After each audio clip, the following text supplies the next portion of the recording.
I just want to congratulate our football team on a really gritty performance. Just so proud of them for finding a way to win. I knew it was going to be a tough physical game, they're a tough physical football team. A lot of respect for Coach Bielema and the job he's done there. They're long and athletic, and got a lot of things to work on. There's no doubt about it. But there's a lot of power in finding a way to win a game like that. There's a lot of so many positives that it creates in your team, the belief, and what we've been through the whole past year, and finally getting a Big Ten win in our first one, it's just massive.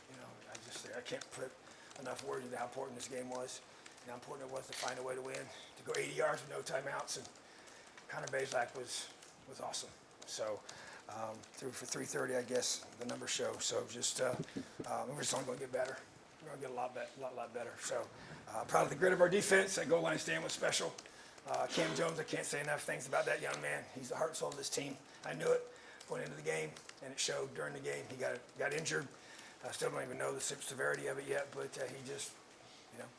he gritted right through it. He wasn't going to come off that field, and he didn't just go out there. He went out there and made plays after he got injured, just so much respect for him as a person and as a player, and I could go on and on about this team. But this team's got character, this team's got toughness, this team's got grit. We've got to get a whole lot better, 1 week at a time. Questions? Hey, Coach, you mentioned that last drive. Obviously, Connor had some inconsistencies, but really, pretty good all night. Cam Camper was fantastic. DJ Matthews came up big. Just the play of those guys, and I guess kind of what did you see from Connor on the sideline? He seemed like he wasn't rattled at all, and ready to go for that last drive. That's the way he always is.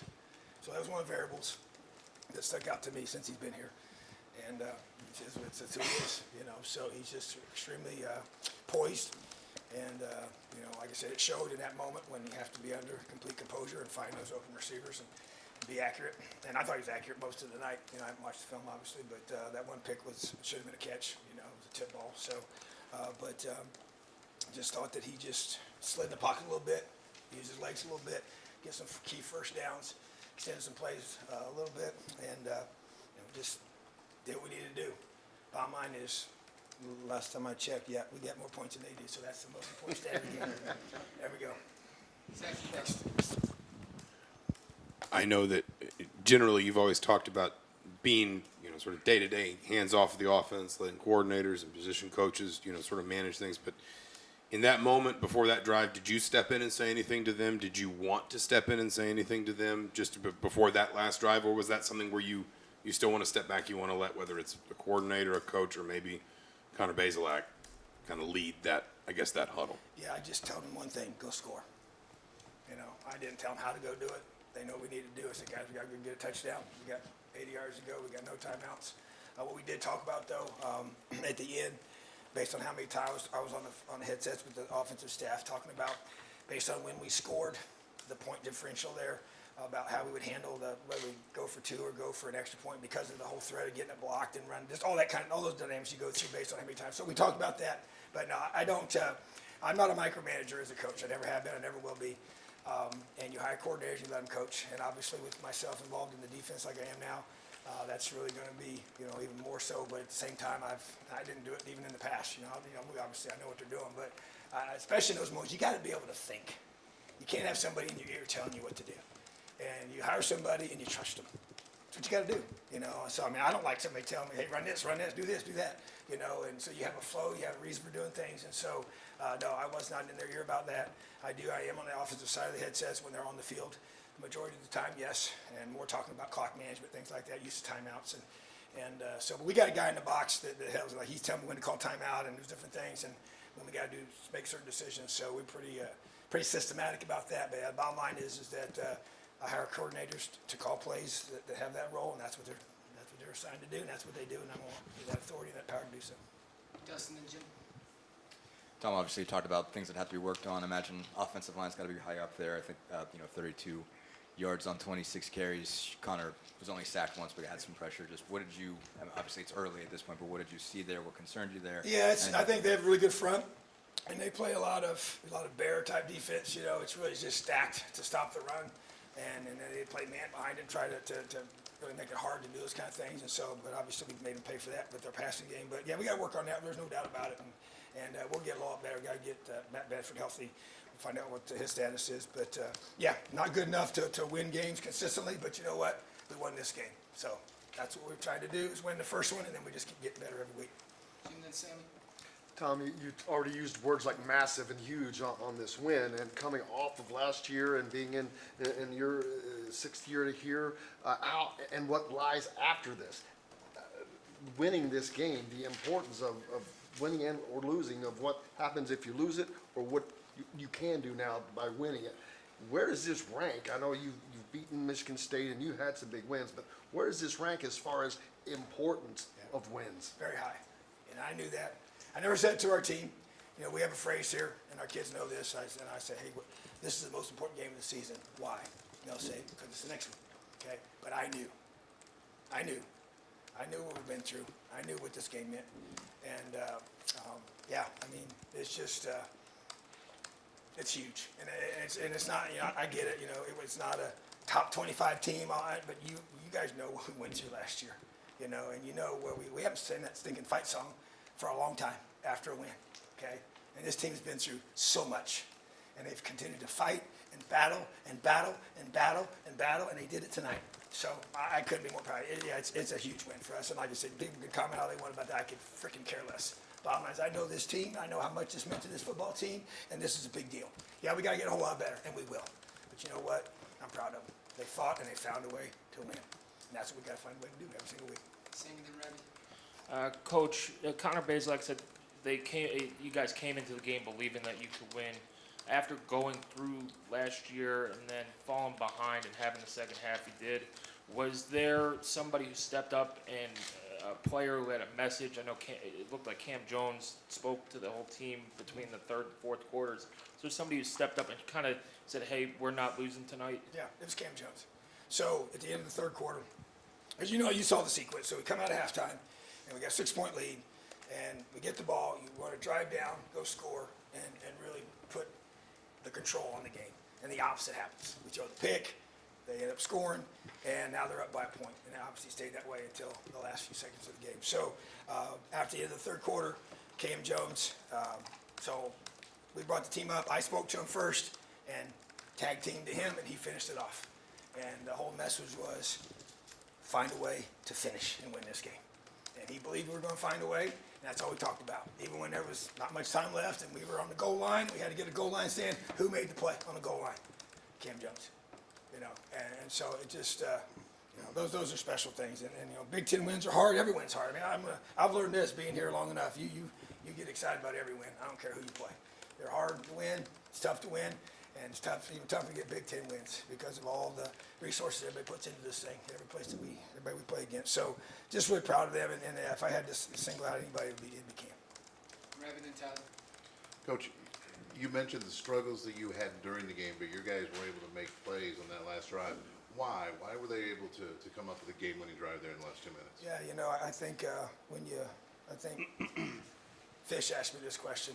I think it was on the press conference on Monday about how do you know about the character of your team or the just what your team is about, you know, do you really know yet? And you know, you don't really know for sure. I think the games reveal all that stuff, but I had a gut feel that this is who we are, just from the workouts, just from the Sunday morning meeting after the Purdue game a year ago, and those guys that were the ones that were in my room, in my office, meeting with me face to face and saying things are going to change. They're the guys out there today making plays at the end, and that's what makes it special. And so I think that to me, so we had a guest speaker a few weeks ago, and he made this statement. He said, greatness leaves clues.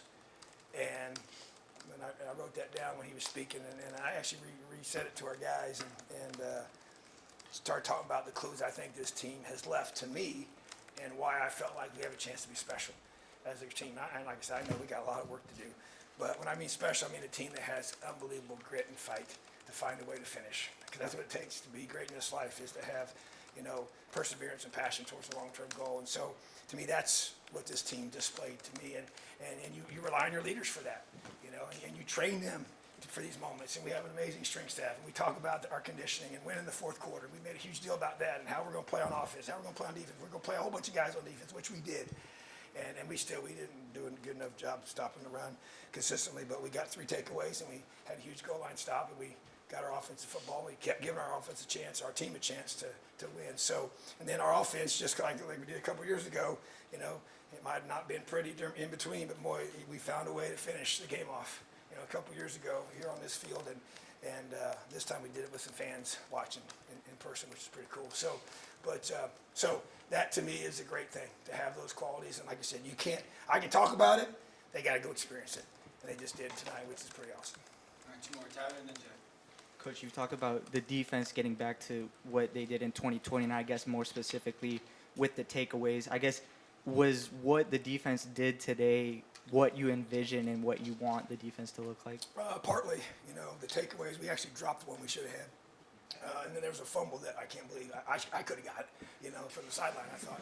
So, but it's like just laying there forever, you know. And so, so we should have had more takeaways. But in this game, the way it's played today, they're going to get yards, okay? You got to limit them from scoring touchdowns, and you got to get takeaways. And that's what we did tonight. You know, you hold a team to 20 points or less in this day and age of football. It's pretty good. You know, you're going to be one of the top defenses in the country. So, but still, much to work on. But you know, so I'm proud of some things about it. Saw some signs of it. Not nearly close to being satisfied with it, but a good starting point. Because once again, this is the other thing too. You know, with all the injuries that we had a year ago, we were really, really careful in how we practiced. To the point where I was a little concerned about going into a game and playing, you know, 80, 90 snaps of live tackle. We've never done that the whole time. Because we trying to keep our guys healthy. We went live for sure. We did tackle, but it was we're just trying to find ways to do that both in the spring and in the fall. And so we tackled less live than I've ever in the history of my coaching career in the last two, you know, during fall camp and during spring football. But at the same time, you know, we just got to continue to build off of that. But I also think this: Chase Brown's a really good running back. I mean, he is flat out. He is put together. He is quick. He is explosive, and he's one of the top. I think he's one of the top running backs in the Big Ten, without question. So, you know, we didn't tackle him very good. And the number one is the jitters we're going to see. You know, so he's a really talented receiver. Is a great guy with the ball in his hand. So I thought we missed too many tackles, and I didn't like how we stopped the run. You know, from goal line to goal line, but we did when we needed to. Jack Lessman. You talked a lot this offseason about the need to add explosive playmakers on offense. Cam Camper obviously had a big game tonight. Just how impressive is that for you for a guy to make the jump from junior college to now Big Ten football, making big plays on that final drive, and then also getting DJ back? Yeah, it's impressive. We had two guys over 100 yards for the first time in a while. What's the stat on that? We don't have that yet. Okay, figure that out there. So, you know, Cam Camper to me is a great story. Came out of high school and was really small. He had a huge growth spurt, both in weight and in his height, and kind of became a different kid. Was not highly recruited, but when I put his film in from the junior college, I was like, how is this kid not a guy that everybody's trying to get, you know? And so we got to know him, loved him as a person, thought he was a great fit for us, and I know I've talked about him. You know, I'm not shocked by tonight. I really am not. I thought he was special in practice, and I know DJ is. We had to get him healthy and get him back. You know, so but we got I think we have several others too that have a chance to be really, really good. So that's just going to take some time, but that timing will come. You can see we got a talented quarterback that can get him the football, and we just got to keep getting better in the run game and get better up front, and we will. But now it's proud of Cam and proud of DJ. What a story! The guy's been through a lot, and he was close to just kind of deciding it wasn't worth it anymore. But he and I spent a lot of time together, so I love that kid. All right, thanks, Tom. Awesome. Have a great night, Elio.